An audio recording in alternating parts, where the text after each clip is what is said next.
O Club Deportivo Boiro reconcíliase con Barraña endosando un 5-0 ao Polvorín. Suman 3 puntos de euro que os afastan un pouco máis do descenso. O Club de Fútbol Noia consegue rescatar un empate in extremis no campo do Gran Peña logo de comezar perdendo por 3-0.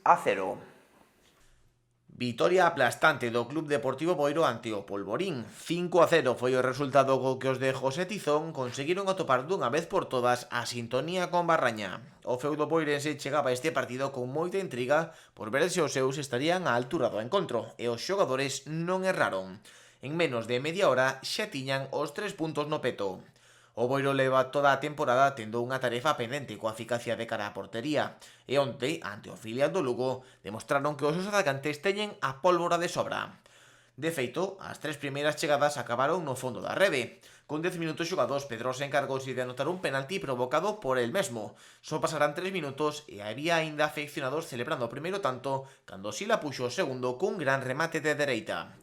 Barraña aínda non era consciente da tarde que quedaba por diante, e para iso apareceu de novo Pedrosa con 2 novos tantos, un no 24 e outro no 27. A falta de máis dunha hora de encontro, o Boiro xa tiña a vitoria case asegurada. Dende ese momento, os de Tizón encargáronse de frear as poucas chegadas dos lucenses con gran solvencia. Mario Prol foi o encargado de pechar a goleada cun gran tanto de zurda dende a frontal. Un 5-0 que serveu ao Boiro para disipar as dúbidas sobre o seu xogo.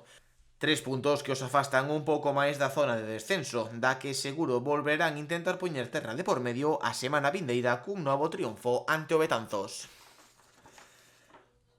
O Club de Fútbol Noia consegue volver de Vigo cun punto rescatado nos últimos minutos. Os noieses empataron 3-3 ante o Gran Peña nun encontro no que, a falta de media hora de xogo, perdían por 3-0.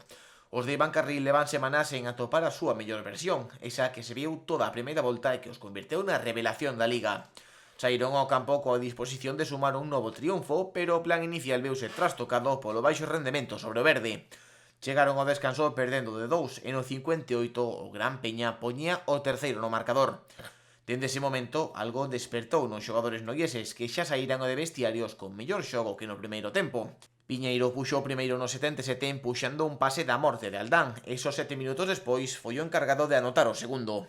O empate chegaría cun disparo cruzado de Izan no minuto 90. O marcador non se moveu máis a pesar do gol de Hugo Losada, anulado polo árbitro por posición adiantada do atacante de Catoira, unha decisión coa que non se amosaron conformes no Noia.